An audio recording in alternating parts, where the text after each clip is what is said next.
my great pleasure to introduce next speaker, who is Professor Paolo Frasconi, who is full professor of computer science at the School of Engineering at the University of Florence. And Professor Frasconi has been working in the field of machine learning with relational and structured data since quite a long time. It was not yet named Statistical Relational AI, maybe, but his PhD thesis was already some years ago about recurrent neural networks for sequence data. And if you have studied recurrent neural networks, it's quite likely that you have read one of Paolo's papers on vanishing gradients, for sure. And one particular reason for which I'm particularly happy to introduce him is that I've been lucky enough to be one of his PhD students a few years ago. So welcome, Paolo. Thank you, Marco. And let me thank all the other organizers for inviting me here. Oh, okay, nearby the microphone. Okay, can you hear me? All right, great.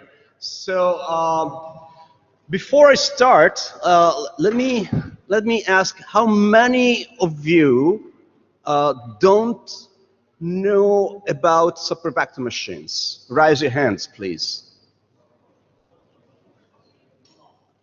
Don't know meaning that not you heard about, but you know the technical, you don't know the technical details of supervector machines. So if you are unable to derive the optimization problem, raise your hand, please. Quite a lot of you. So how many of you don't know anything technical, like being able to design or write down the equations for a neural network? Okay, quite a few of you. All right, so I do have a little bit of this material, but only very, very sketchy. So if you don't understand something and just, raise your hand, and I will try to, well, we don't have a blackboard. Yeah.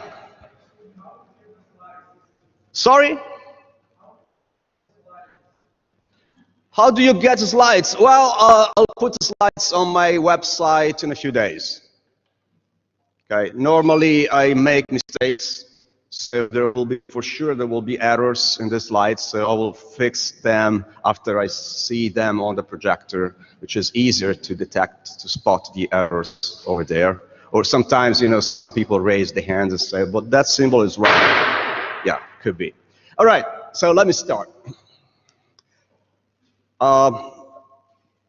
This first part will be just an introduction of what is learning with structural data. Then I will talk about kernels and convolution kernels. I mean, this part I can go very, very quick, or I can spend more time. That's up to you guys, right? So if you tell me that you need more background on kernels, I will try to go quick, but if there is anything that you need to understand better, raise your hands and I will slow down on that part, okay? Then I will talk about graph kernels.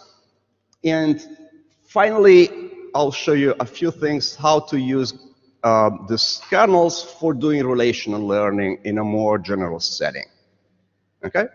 I will give you a couple of examples of that. So let's just introduce the topic. So in what I would call propositional learning, right? Propositional supervised learning, it's like the data is a table, right? A data frame. And your rows are the examples, the columns are the attributes, and you want to make predictions, right? In relational learning, this is quite different. The data is now a bunch of relational databases in general, right? You can represent that as relational databases. You can use some kind of first-order logic representation, like you have seen so far, maybe with, in Prolog. Actually, if you do that, everything is going to be finite for what I'm talking about in these lectures. So I will never tackle the problem of, infinite things, right? So even if you go for first order logic, forget about the infinite. Everything will be fine. So it's a restricted version of it, okay? Everything is finite. If you talk about sequences, the length is finite. So not talking about data streams, for example, right? So everything is limited. Of course, this is quite different from standard propositional learning because you need to do a bunch of things. I will show you how. So let me give a few examples of that. One example is this, right? You got this molecule here. Okay, you got this molecule here, right? Don't ask him how you get this molecule. Maybe you could do some experiments. You go in the lab. You put this molecule with a bunch of HIV viruses, and you measure, how much of the protein that makes the virus reproduce will be inhibited by this molecule, and you label that molecule as active, right? And this other one is inactive. This other one is maybe works, but not that much. And so you have different categories, and you want to predict the category for this molecule. Okay, so of course, if you think about what you know, maybe you know already something about graph kernels or neural networks for graphs, and if you know that, okay, you can leave and, you don't have to listen to my lecture, right? If you don't know, this is exactly what I'm talking about, okay? Because with standard propositional learning, you are not able to do this, simply because where are the columns? Where do you put the attributes here, right? It's a variable size object, so this is big, this is small.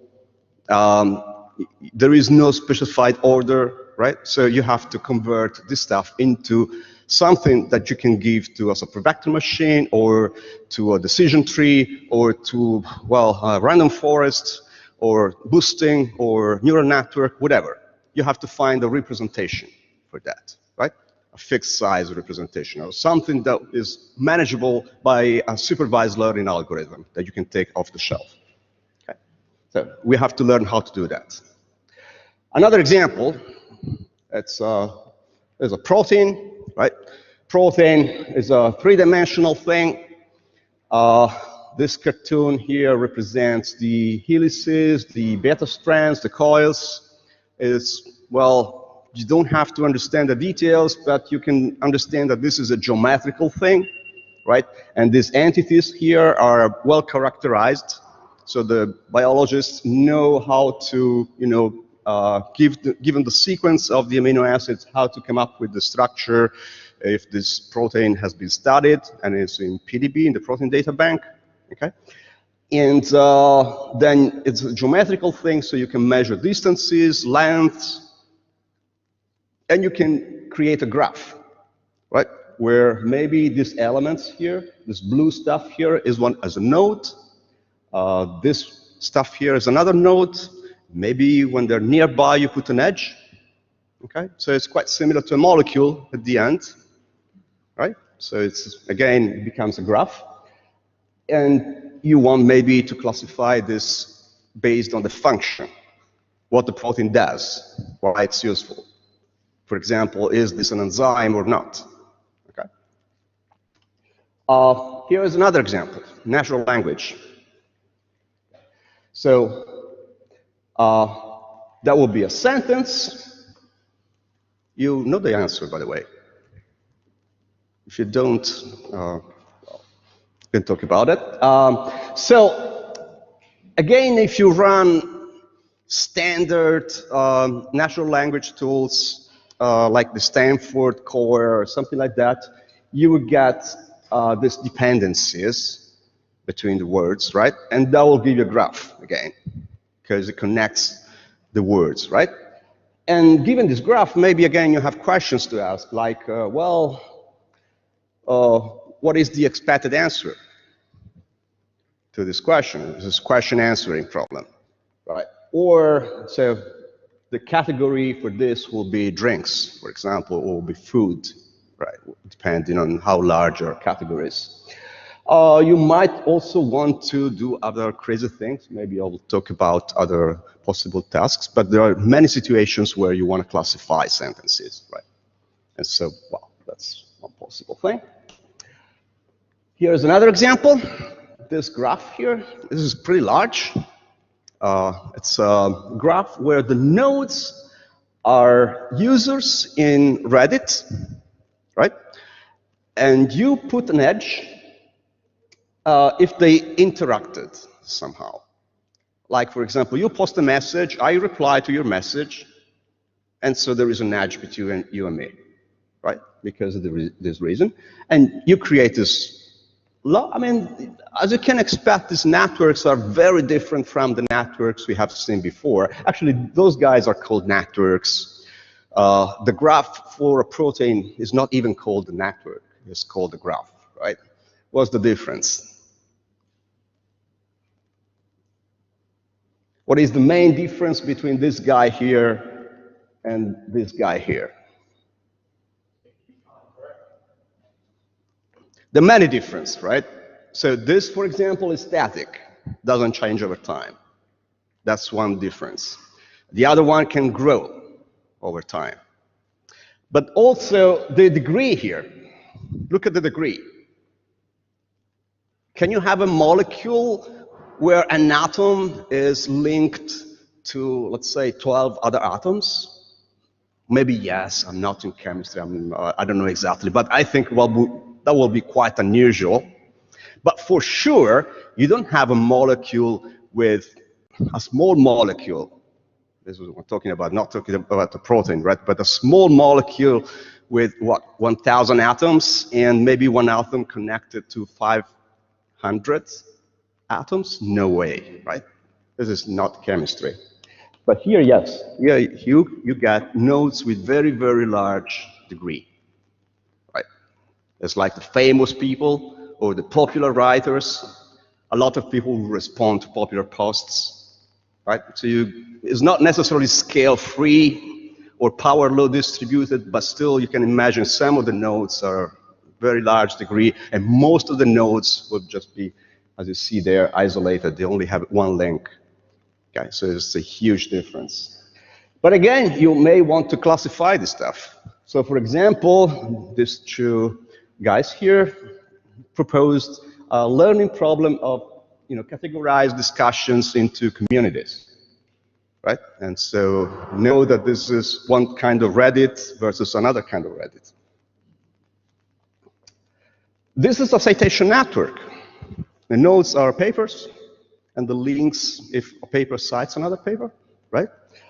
And again, it's a network. So again, I mean, the papers, as you know very well, if you're doing a PhD, you should know that at some point you should get some publication with a lot of its edges, right? Hopefully, if you want to get a PhD, right? People are obsessed with this number of edges on their papers. So. Yeah, and well, again, in this network, maybe in this case, you don't want to classify the whole graph. Maybe you want to classify the node, right? Like, well, I want to know that, for example, this paper talks about chemistry, and this one talks about physics. There is a link, but not. They are connected through some paths, so you would like to understand what it's talking about, okay, just because of the connection. Or maybe you want to know, well, there is no link between this and this, but there should be one, okay? There should be one because they're closely related. They don't cite each other for some reason. Maybe they didn't know about that. And this will be called a task of link prediction, right? Link prediction is when you don't have a link and you want to find it out, right? You can imagine that link prediction can be useful also in commercial things like computational advertisements, right? Things like that. But I don't have examples in that direction, but it's quite general. Okay, so those are the problems: classifying graphs or networks, okay? Classifying nodes or individual entities in a relational database. You can think about entities. Or, in this case, a link prediction would be to classify pairs of entities, right? Because that will be positive if there should be an edge, or negative otherwise. Right? In general, you might want to classify tuples of entities. So like in a hypergraph and predict the hyperedge, that would be, in principle, another task you might formulate over here, right? So, more simple problems, sequences. So this is, don't look at the details, it doesn't matter. There's a protein. At some point, you don't see the sequence here, but there is a sequence, right? This protein is about 300 amino acids, right? And there are properties of this protein, like the secondary structure we have seen before, the previous green and red things. Now there are these blocks here, and these are the coils. This is the solvent accessibility, how much it is exposed or not. But point by point, you want to make a prediction, essentially, right? So you want to predict that in this particular position, something happens. There's an attribute you want to predict over here. And well, again, you can think this is like a special case of a graph, where the nodes are in a linear chain, right? And you want to classify each node according to a particular criterion. This one is even more complicated. And actually, I'm not going to talk about this, but still is a kind of relational structure problem, right? You want to translate from one language to another, right? And this is German newspaper translated in Italian, for example, but yeah. All right, so let me overview these lectures, right? Methods for doing statistical relational learning, it's a huge mess, right? Used to be a mess already 10 years ago. 10 years ago, people were talking about the alphabet soup, right? Like, it's a bunch of different methods and disentangling the relationships among the methods. It's another task. It's a task by itself, right? Maybe it's a graph of methods, and you would like to know whether a particular method is a special case or another. So there is a link prediction problem at the meta level here, right? It's complicated. So there are probabilistic models. You heard about these probabilistic models this morning, maybe yesterday, maybe tomorrow again. I'm not going to talk about this stuff in my lectures. There are kernel methods. There are neural networks. Okay? So these are broad categories. There is more than that. There is also boosting things, or tree-based approaches, which I'm not going to talk about. I'm going to focus on these two guys here today. Okay? And then I'm going to make some assumptions. That at least conceptually, this is the picture you have to take in mind, right? I got the graph here, and I want a representation of that graph, which is a vector, okay, of fixed size. So I give a dimension, let's say p, and every graph should be mapped to a vector of size p. Why? Because once you have it, well, you can apply a linear classifier on the top of it. Okay? Like logistic regression, maybe supervector machines, whatever. Maybe perceptron, whatever, but it's fairly easy, okay, to classify this stuff. So the real problem is doing this mapping. So this is the real topic of my lectures today. How to do this mapping. And you can imagine that this can be done in a couple of ways. Okay, we'll see the possible approaches.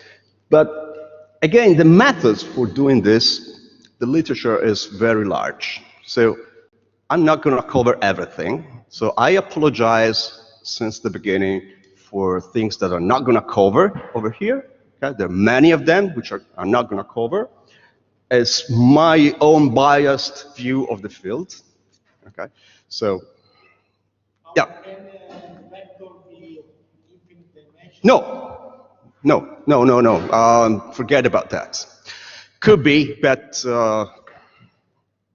forget about that.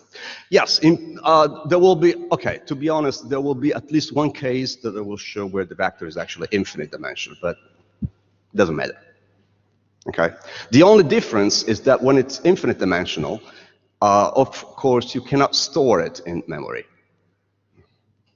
for obvious reasons, right? So you have to find some other ways. But yeah, could be, but doesn't matter.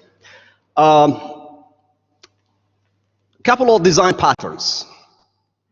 I don't know whether this is the right keyword for this concept, but there are two dimensions along which all the methods change. And so I think it's useful to call them patterns so you remember what they are. And one concerns the hypothesis space. You know what is the hypothesis space of a learning algorithm, right? You're supposed to know that. If you don't, raise your hand. Okay, you do. Great. So, in one case, your hypothesis space is hyperplanes. Remember, I did this stuff. Okay, I converted that into a vector, and now my hypothesis space is the set of all possible hyperplanes on this space, on this vector space. What does it mean in terms of learning? It means that this arrow here has been fixed in advance, right? There is some pre-processing that I have done, and this pre-processing has nothing to do with learning. I'm doing this without looking into the data. Okay? This is an expert, a feature engineer, if you like, someone who understands the problem. You know about chemistry, maybe. And if you know about chemistry, you know why a molecule can bind to a protein or not. And you exploit this knowledge, to do this mapping. Good luck. Okay? If you have this knowledge, use it. That's maybe could be the best possible way of doing it. Right? If you don't have this knowledge, what happens? Or if you have the wrong knowledge, and your conversion from the graph to the linear vector is poor, what happens? What kind of problem you incur in? You remember in machine learning you have two different sources of troubles in supervised learning. One is called bias, and one is called variance. Right? Some people call this differently because you can decompose things in a different way, like approximation error or statistical error. Right? One has to do with the representation. So the expressivity of your representation of your model. One has to do with the data. So how much data you have. Of course, if you only have 10 examples, where you can have the most beautiful representation, but this is not going to work because you don't have enough data, right? But what happens if you do the wrong conversion here and I give you infinite data? It still doesn't work, even with infinite data. Why it doesn't work? Because the conversion is poor. You're not capturing the good things, right? So the other approach is that you learn this mapping from the graph to the representation. You put this mapping inside the hypothesis space, okay? And this is what you do typically with neural networks. That's a general pattern. So the first one will be using kernels Okay? Kernels are predefined ways of mapping things into vectors. Neural networks are a learnable way of doing the same thing. You learn the representation when you do neural networks. Okay? And you can do both also with graphs. Now, there is another dimension, which is how you construct a feature vector. Right? And here they're not incredibly separated, but I think it's useful, at least in terms of the algorithms, to think about these two guys differently. One is message passing. Okay? I use this in a very broad sense, meaning that a node has a message, is computing a message, okay, and is sending the message to the neighbors somehow. If you're familiar with belief propagation in graphical models, that's message passing. Also, neural networks, in a sense, do some message passing, right? Because maybe a single unit is a node and will send some information to other nodes. So it's another kind of message passing. But this message passing really happens in the graph that we're going to, which is our data in this case. Okay. The other approach is based on decomposition. Decomposition means that you chop your graph into parts, into pieces. Okay. And from those pieces, you build your feature vector. Okay. All right. So questions so far? All right. So let's go to the real things now. All right. So a brief reminder about kernels. Okay. Kernels, formally, what they are. You've got this guy here, this X, is the set of your graphs, for example, with particular alphabets for labeling the nodes or the edges. Right. Then you have space F, which is the target space for your representation. That's where the feature vector lives. Okay?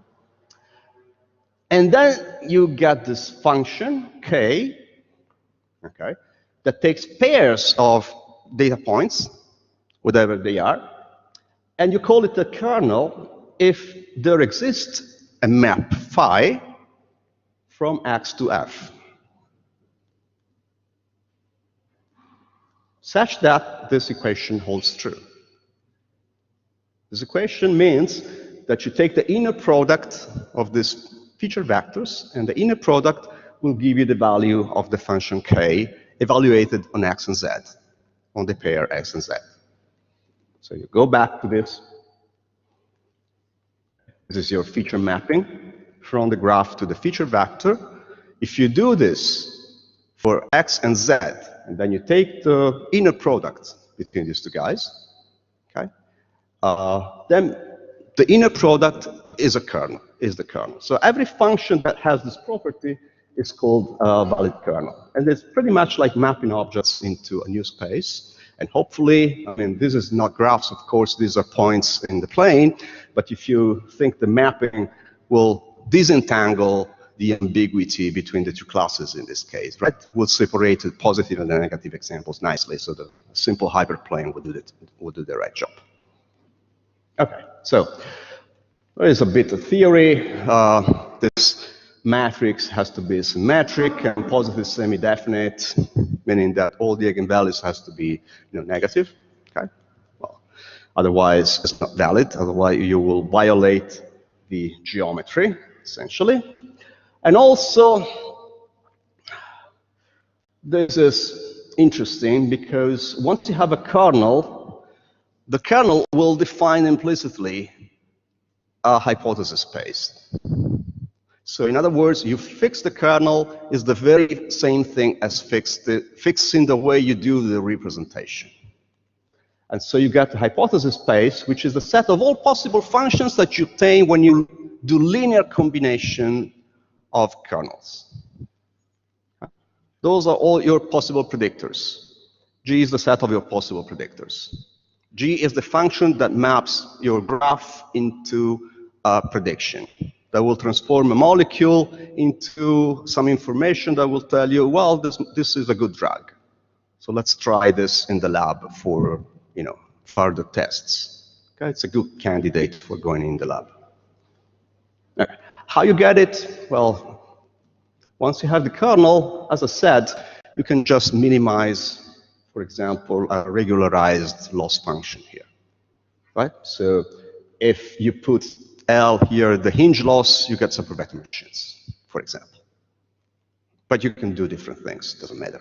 Once you have a feature vector, it's easy, right? You can do a lot of things. If you do separate vector machines,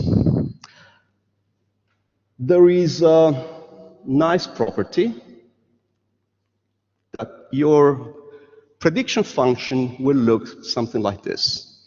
And this is nice to look at, right? If you're familiar with separate vector machines, you know this already. But for those of you who are not, it's useful to look at this equation in this way. Right. Let's do some modification to this. First modification is the following.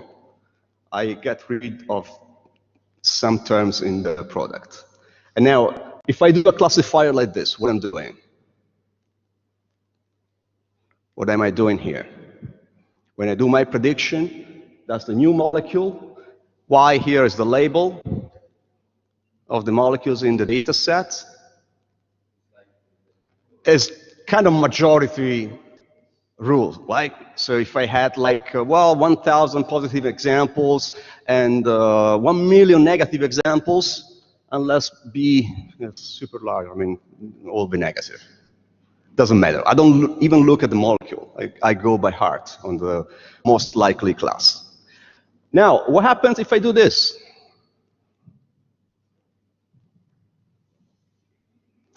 This one, this function K, it's a dot product in the feature space. That means if two molecules are similar, okay, they will share many features, many properties somehow, and so the inner product will be large. Okay? If two molecules are completely different, they do completely different things, ideally, the inner product should be 0. They should be orthogonal in this space. And if they are orthogonal, that means when you make your prediction, you don't take into account their classes. Right? So you now, instead of doing the majority class, you do the majority class on things which are similar to what you're observing in the test. Okay? So, of course, it's already a bit better. But what is the limitation of this one, of this approach here?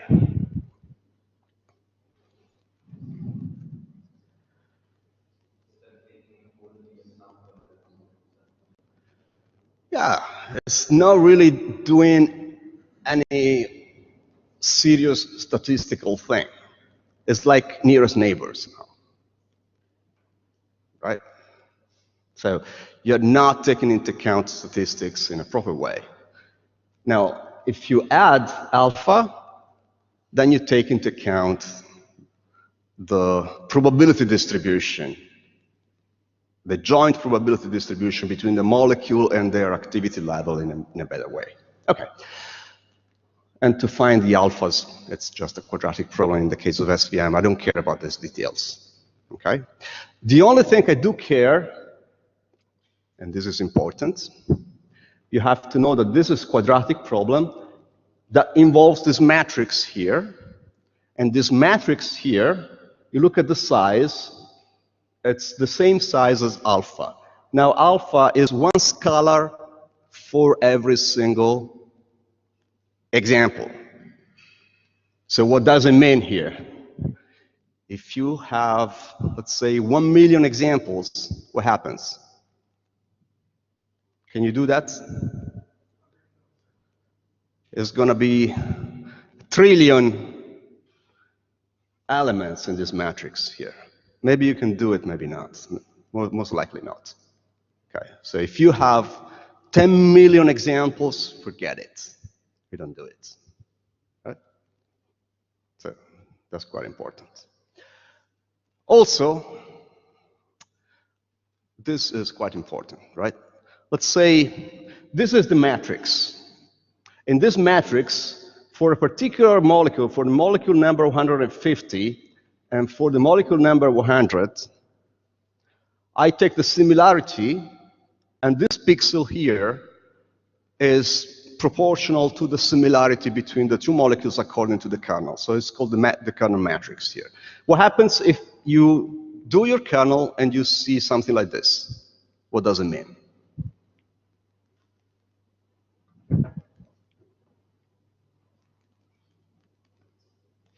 Any guesses?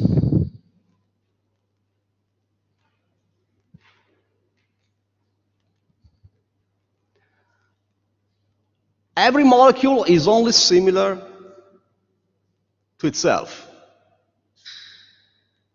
right? So that means what? When you have a new molecule,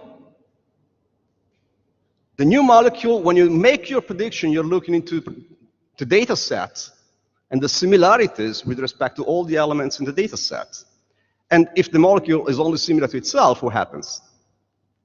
You don't know, basically. Okay? The similarity will be 0. And when you do your prediction here, basically everything here will be 0, right?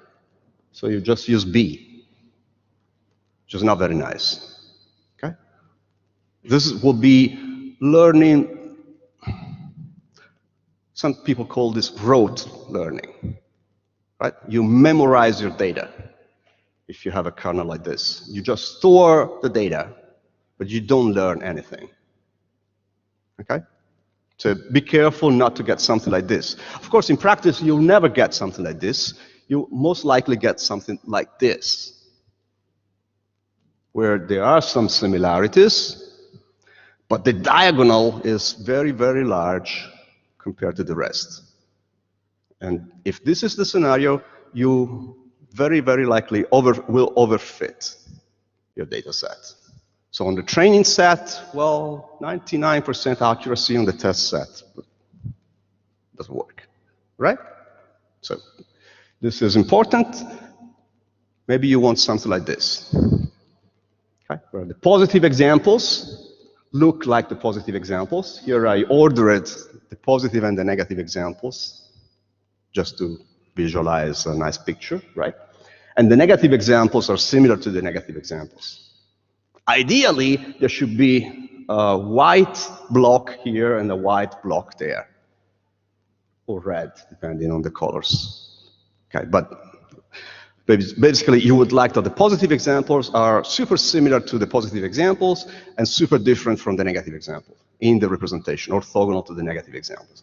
When this happens, you can actually forget about the alphas, right? If you're so smart that you can design a kernel function like this, well, you're done. You will never be able to do that. Because if you are able to do that, that means you know the probability distribution between x and y, which means, you can calculate the conditional probabilities. You don't need and learn it all. All right, so, but ideally, okay, you would like to go somewhere in that direction. And believe me, nobody knows how to do that. Okay? So the methods we're going to see try to go in that direction, but they don't really do that. They are between this and this. Okay? And you cross your fingers. So why are you doing kernels then?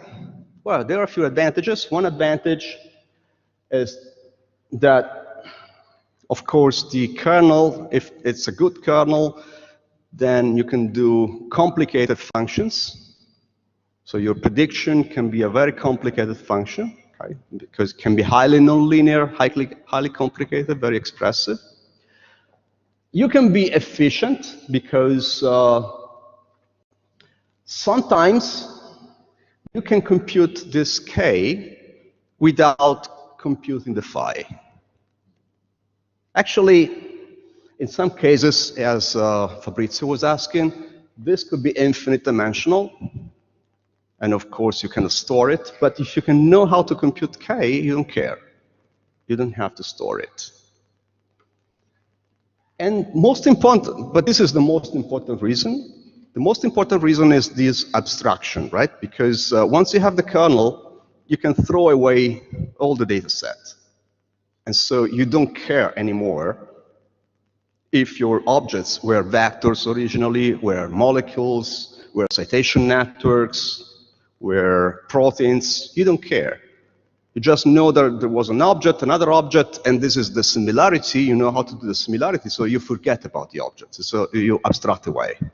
So from a software engineering kind of perspective, this is fantastic because you don't need to remember what the data looks like. Okay? And so then, on the top of that, you can apply any statistical techniques you like. There are also disadvantages. First of all, to do a good kernel, and good means this, or even better than this, you need knowledge.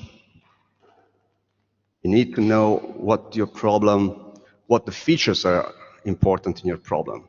And sometimes you don't have this knowledge. Okay?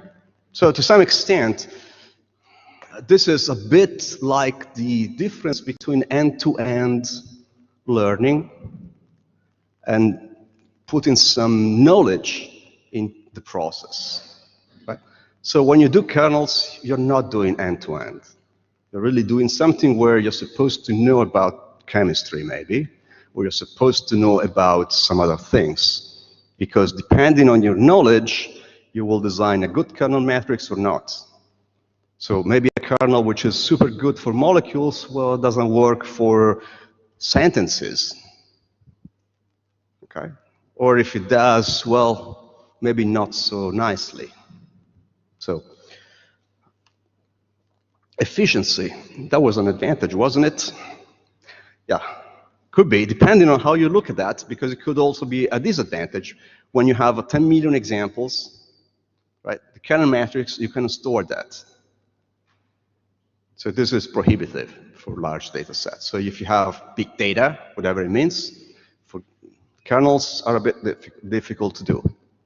But there are some good news that sometimes these kernels are really methods for mapping objects into feature vectors explicitly.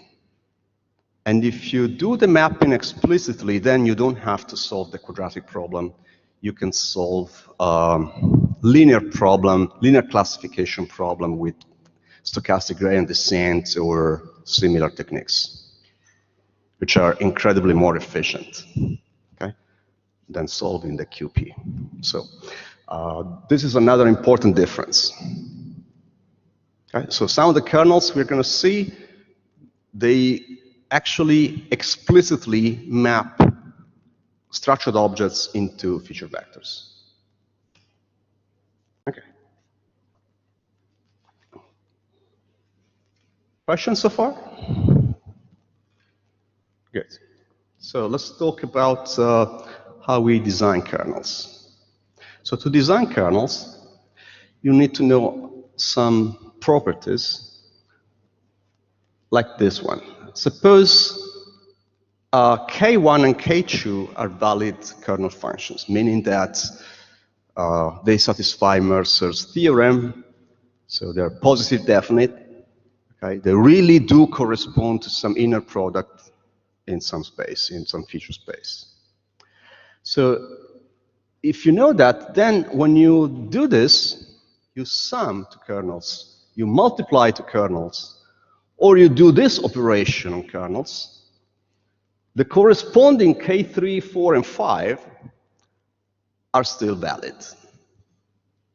They also satisfy the non-negativity condition of Mercer. Okay? It's fairly easy to show. Now I'll give you some details. But it's super important because combining these three operations, you can do a lot of interesting things. Say, for example, let's say K1 and K2 are valid kernels. What happens if I do the sum? What happens to my feature space when I do the sum? So let's, for example, suppose phi1 has dimension 20, okay? So you map your objects into a 20-dimensional thing. And K2 maps into this phi, which has dimension, let's say, 70, for example. Now, I sum the two kernels.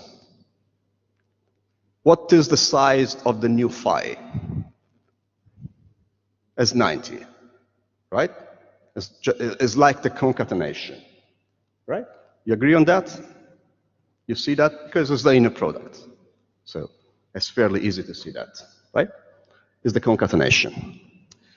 Oops, sorry, that was the solution. What about if I take the product?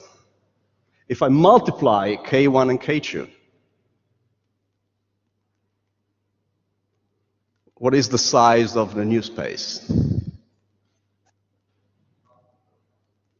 70 times 20 now. Okay? So it's 1400. Why? Well, because the resulting space is like the tensor product. Okay? So your feature space will grow quite largely. All right? So it's also intuitively, you can understand that the multiplication is like a conjunction. So you have all the possible conjunctions of your features. Right? So you got the so-called Kronecker product.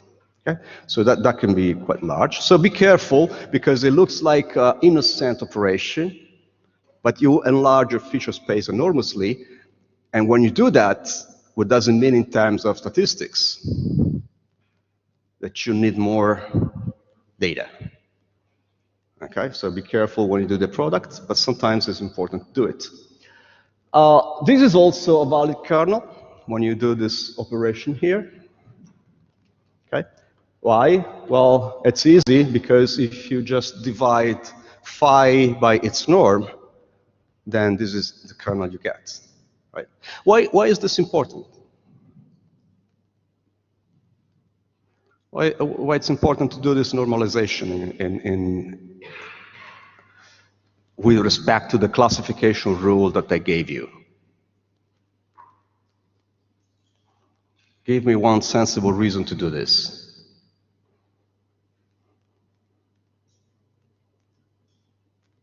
Okay, I'll give you an example, okay? Let's suppose X and Z are documents, and they're actually vectors for simplicity, okay? And these vectors are the indicators of the set of words that appear in the document.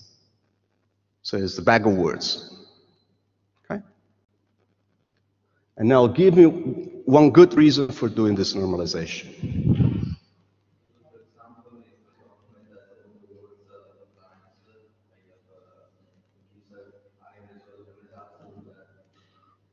Exactly. So let's take, I take a book, I don't know, on quantum chemistry.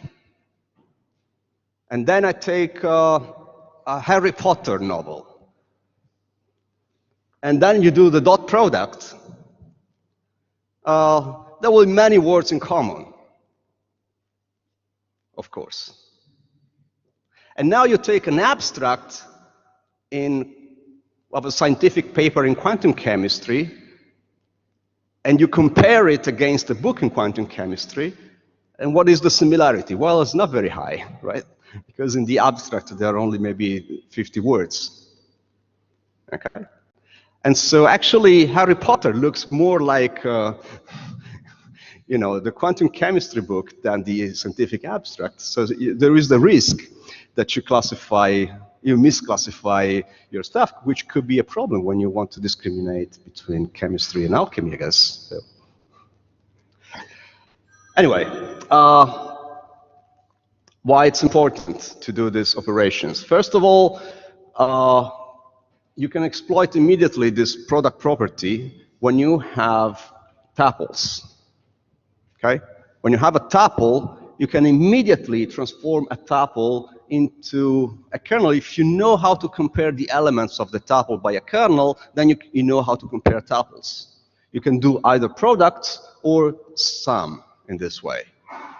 Okay, just using these properties I mentioned before. Okay, so this is an important thing. And another thing, very important, if you have an object which you can decompose into parts, okay, I will give you some examples what it means, then you can compare the parts individually and aggregate the result using these basic operations. Okay? That's also quite important. This is an intuition by David Hausler at the end of the last century, where he published a technical report that never turned into a real paper, because I guess he was more busy with the human genome at the time. But it's a fundamental piece of work if you want to understand kernels for data structures. Anyway, formally, this is the idea. You have a relation on this, Cartesian product of parts and your instance space. Okay, so this, for example, could be a molecule. X is the space of all possible molecules, and X1 here, I don't know, could be, for example, let's say the set of all cycles. Okay, that could be part of the molecule. So cycles like a benzene ring, which is the hexagon, like the, that you see in some molecules, okay? That could be, the set of all these guys could be X1. And maybe X2, what happens if you remove the cycles from a graph? What you get? A bunch of trees, right? You got a forest, by definition, or cycles. And, well, that could be, for example, X2 could be the set of forests. Okay, so you split the graph into cycles and forests, and that's your relation. Okay, and those are called the parts of X. And some people use this relation still. That was in the original David Hausler paper. R minus 1, what does it mean? It's simply the set of all parts of X. Right?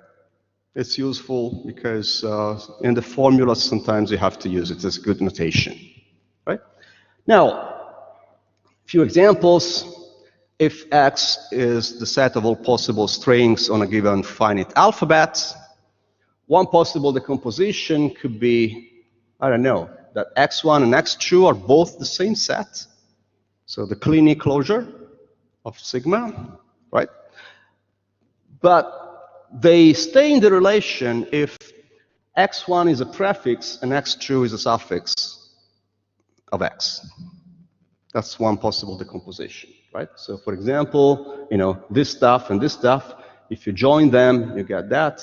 And so they stay in the relation. These guys here don't stay in the relation. Another example, well, let's say this is used to be famous years ago. It's about parse trees. So these are called co-rooted subtrees. The definition is a bit complicated. I think it's easier if you look at an example. Let's say this is a parse tree, right? This is a subgraph of this graph because, it's on the top here. And it satisfies one particular constraint that when you keep a node, you have to keep all the children. Okay? This one doesn't satisfy the same property because it is a subgraph, because it's this stuff. Sorry.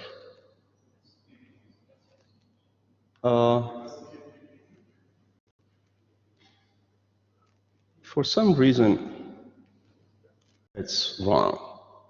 But let's say you don't have this NN here. What? What is missing? Oh, the PP is missing. Oh, thank you. All right, I wasn't looking at that. Yeah, this PP is missing. So you're missing one child of that node. So this is not valid. Yeah. So that's one particular decomposition that people use to classify parse trees, for example. Okay, actually to re-rank parse trees. Another example is when you have graphs like molecules, for example, and you take a path or a walk in a graph. This is a slight difference between a path and a walk, because for a walk, you can repeat the same vertices more and more times.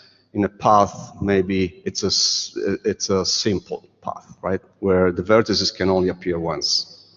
But anyway, you can do this kind of things. And you know, when you take a labeled path, for example, that's going to be part of the graph, right? Because you can decompose a graph into the paths. Yeah. Or you can take people are talking about graphlets, you know, subgraphs. You can do some subgraph mining. There used to be a field in data mining, maybe still a little bit active, where people were actually extracting frequent subgraphs. Right? And you can figure out maybe the frequent subgraphs, just because they're frequent, they could be useful also for classification purposes. It's not such a stupid idea. And actually, it kind of works. And it's another kind of decomposition you can do. Anyway. So David Hausler proposed these convolution kernels based on this idea. But what you need is a valid kernel for each part type. So if you split the molecule into cycles and trees, okay, all you need is a valid kernel over cycles and a valid kernel over trees, and you can combine that. How? For example, in this way. You just take the product. Why can you take the product? Because of the closure properties of kernels, and because your tuple of two elements, it's okay to take the product. That will give you a valid kernel. All right? And so you can do that. Actually, in general, for as many part types as you like, and you sum over all possible ways of doing the decomposition. So you take all possible paths, or all possible rings and trees, right, in your molecule, and you compare all of them individually. Another possibility would be to take the sum here instead of the product. Okay, that will give you a lower dimensional feature space. Maybe it's not powerful enough for some problems, but it could still work. Okay? In many situations, you only have one part type, and so actually you just take the sum, and there is nothing here. You just have a kernel over parts. These are called convolution kernels. All right. So once you know this, graph kernels are not that hard to understand. We have about 35 minutes, according to my clock, to talk about graph kernels and maybe some applications. Okay, the first example is walk kernels. So you got your graph here. You might have labels in the nodes or in the edges. And I want to have a kernel on the nodes and a kernel on the edges in general. Okay, something which is able to compare two nodes or to compare two edges. What could be in the case of molecules? In the case of molecules, nodes are what? Chemical elements, right? So, I don't know, for example, my kernel on chemical elements could be what? What is the similarity between carbon and oxygen? I guess it should be 0, right? So unless they are identical, 0. And when they're identical, 1.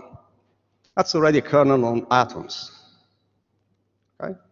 That would be the K node in that particular example.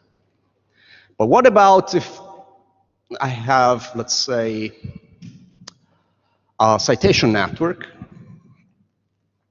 and maybe the node is a paper, and maybe now I have a bunch of information about the paper, like the title, the abstract, maybe the whole text. Okay, so I have to invent a kernel on documents and to make the proper comparisons. Okay, that will be my K node in that case.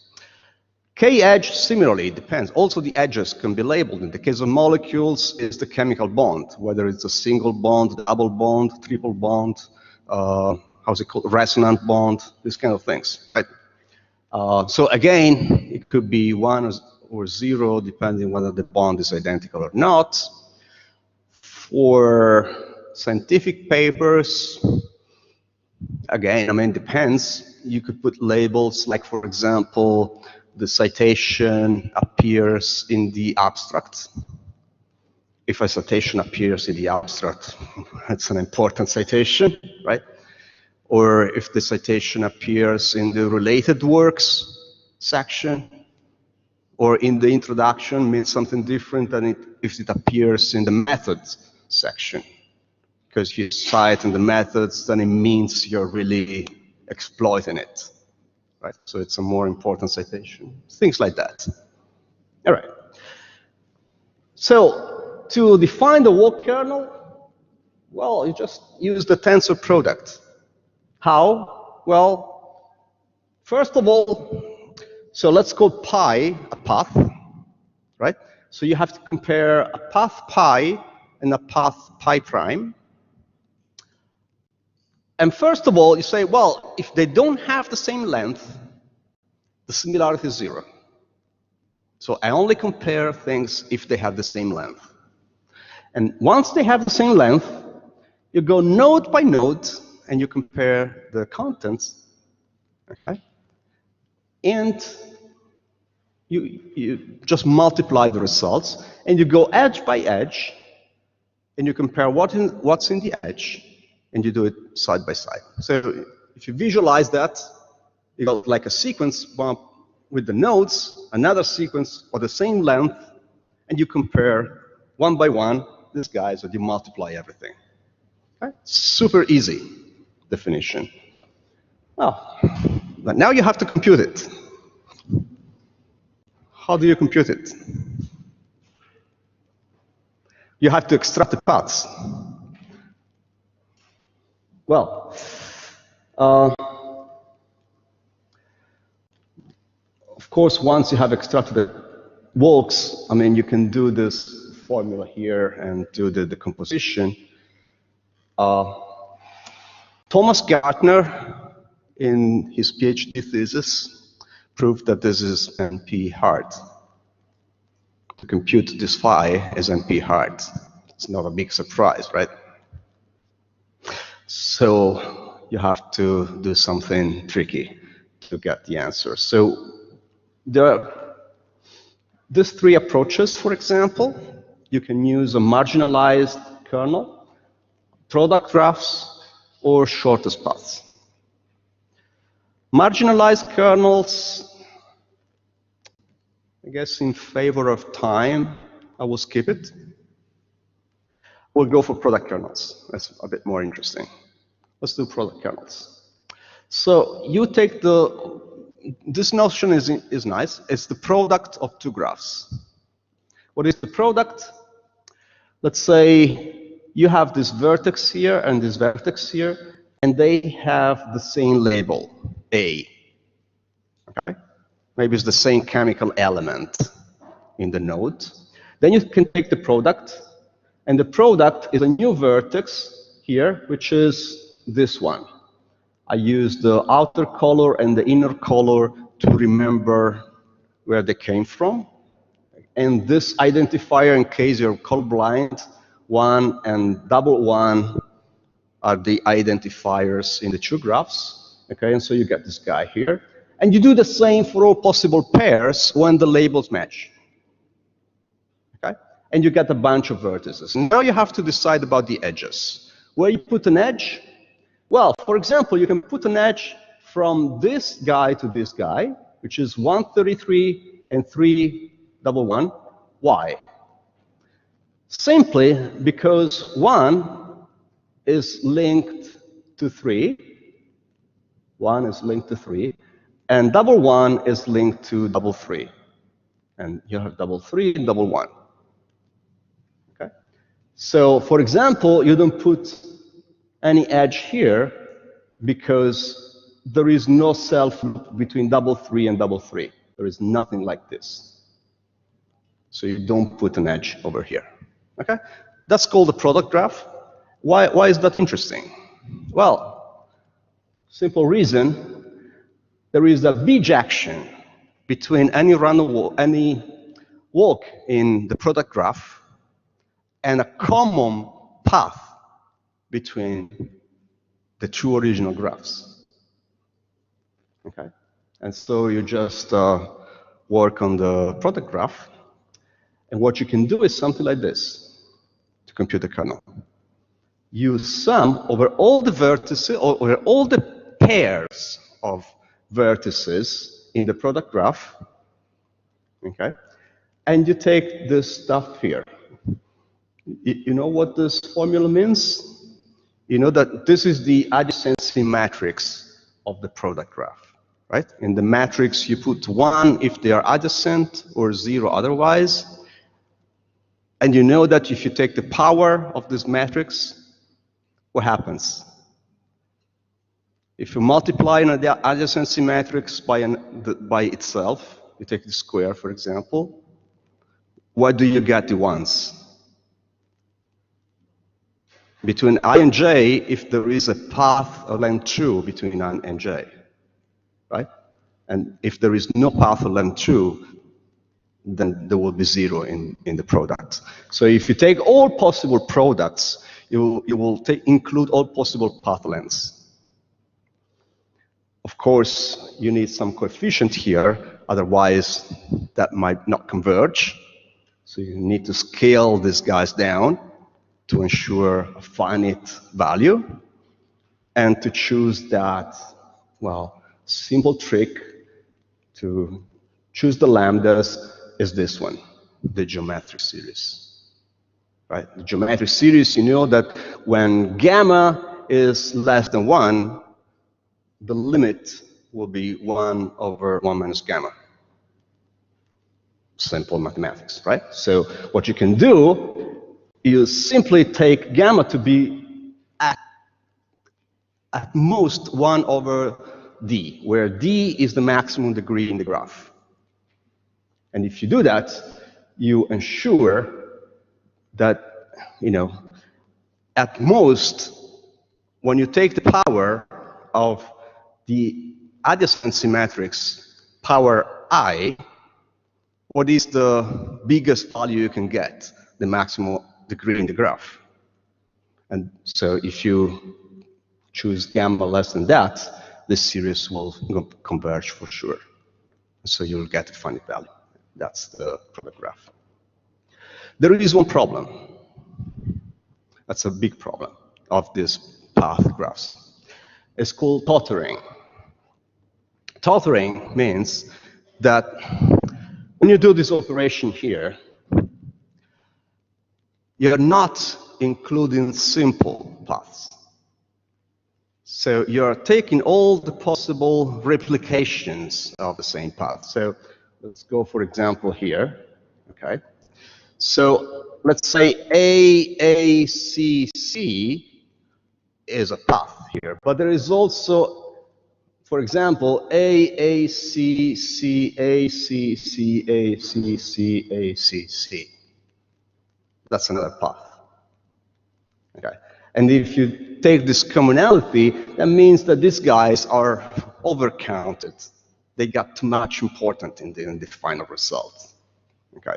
And so your kernel will be affected by this not really nice similarity measurement. Okay. And people experimented on that and found that it could be better, you could avoid that. Tottering is not a good property. So to prevent tottering, what can you do? One is to use cycles and trees. That has been tried. This is NP-hard, unfortunately, in the general case. It's polynomial in one particular case, which is for outer planar graphs. That in general is NP-hard. Another alternative is to use shortest paths. Okay, because shortest paths, it's a good trick, and shortest paths are very tractable. You can run Dijkstra, or if you want all the possible shortest paths, you can do the Floyd-Warshall relabeling of the graph. Okay, so that's a smart trick to avoid tottering, if you want to go for that.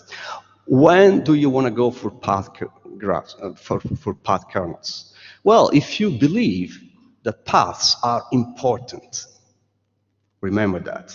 Don't use just path kernels because someone told you, well, they're path kernels. No, wait a moment. You need to know that in your particular learning problem, paths in the data structure do have some importance. Think about your scientific papers. Is it important to know the fact that this paper cited that cited that, and so on? If you think it's important, for the particular kind of predictions you have to do, well, okay, that means a path kernel is good, right? Because it will incorporate the features you need. If you don't think this is essential, maybe, well, that's a bad idea. Maybe you should go for something different, okay? So don't do these things blindly. Think about what you're doing. Another nice thing, which I will spend a few minutes on that because it's crucial for many other techniques we're going to see in the second part, is this graph isomorphism things, right? So you know what it means that two graphs are isomorphic. It simply means that there exists a bijection F, okay, from vertices to vertices, such that U and V are linked by an edge in the graph G, if and only if F of U and F of V are linked in G prime. Okay? And if you can find this F, you find a certificate, the isomorphism, and you show that these two graphs are isomorphic. Okay? So sometimes this is very important. It's an interesting problem. So subgraph isomorphism is known to be NP-complete. Graph isomorphism remained in a kind of limbo for many years. Nobody was able to prove that it was polynomial. Nobody was able to prove that it was NP-complete until very recently, actually. Laszlo Babai proved in a very long paper that the problem is actually quasi-polynomial, meaning that it's bounded by something there that goes exponentially quickly down, okay, with respect to a polynomial. And it's interesting because the first version of the paper had a bug in the proof.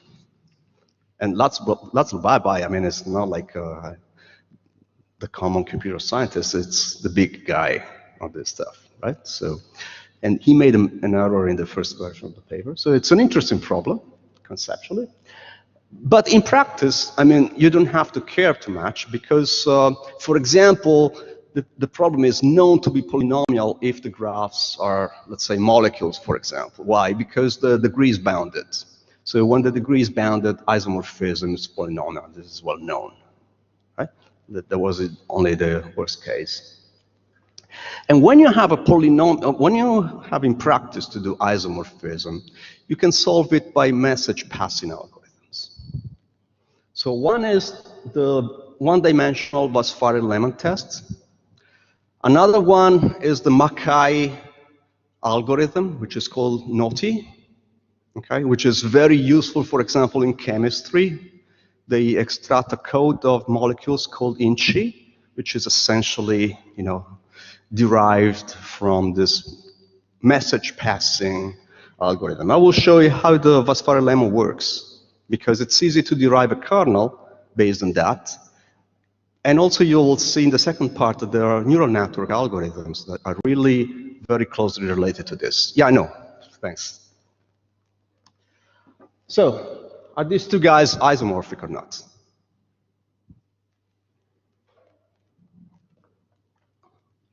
Well, you don't know. Let's see. You start with our labeling of, let's call coloring. Coloring. You give a color 1 to every node, here and here. And now you start message passing. What kind of message passing you do? Very, very simple. Every node communicates its color to the neighbors. Super easy, right? So for example, this one will get what? A 1 from here, a 1 from here, and a 1 from here. Okay? And so this is what you get now. The color now is 1, comma, the list of colors received from the neighbors. Okay, very easy. Okay, now let's do this. Let's take the string and let's take a hash, like a cryptographic hash, something that will map into a unique integer, right? And well, if you do that, you call, for simplicity, I just call it 2. But it could be a cryptographic hash. It's a new color, right? And this one and this one, for example, they will get the same color. Now, if you're not colorblind, you will also see the colors in the picture. Okay? And they do the same here. Now, what does it mean? If the graph is isomorphic, if the two graphs are isomorphic, this point, what must hold true? What is the isomorphism? Either A is V and B is U, or B is V and A is U. For sure, C cannot be V in the isomorphism, right? For sure, because they have different colors. So it can be isomorphic. So if I redo the same again, now I'll send messages. So this node here will receive a 3, will receive a 2, and will receive a 3.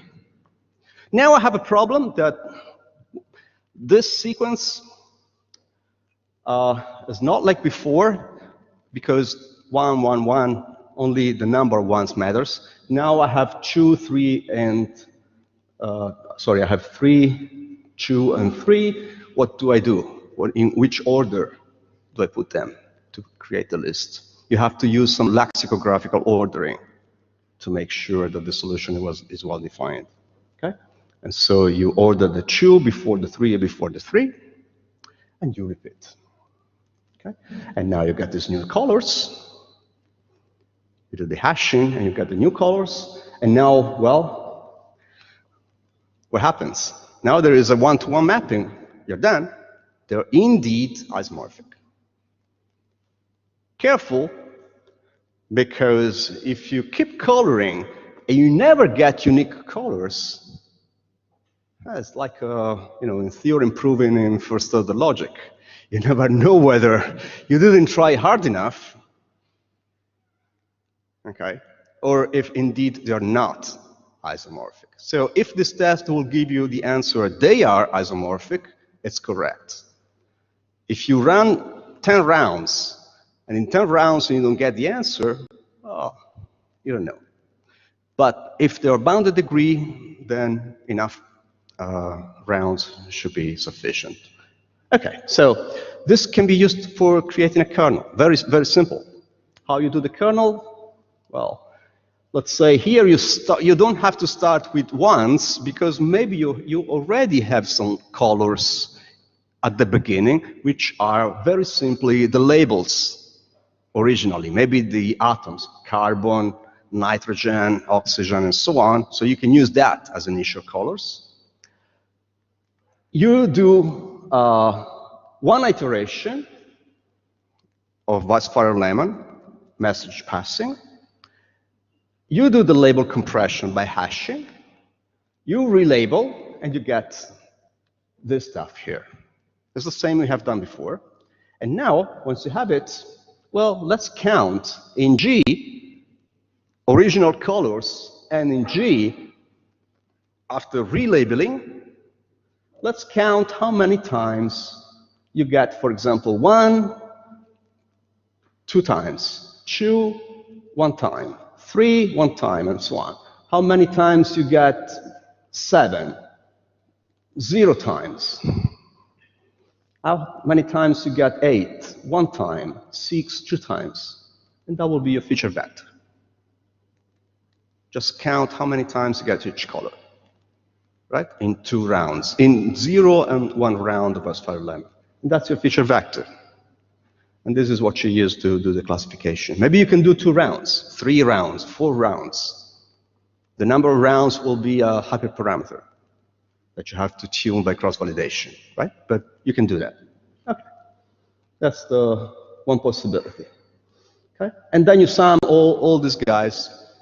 That's pretty much like doing this operation on subtrees, but yeah. You can also do some more complicated base kernels, but I don't need these details. It works pretty well. These are a bunch of molecule data sets. This is enzymes and DND. You will see these data sets in my slides in some other occasions because these are proteins, right?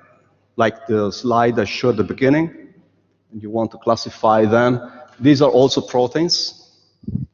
Again, in this case, I think it's,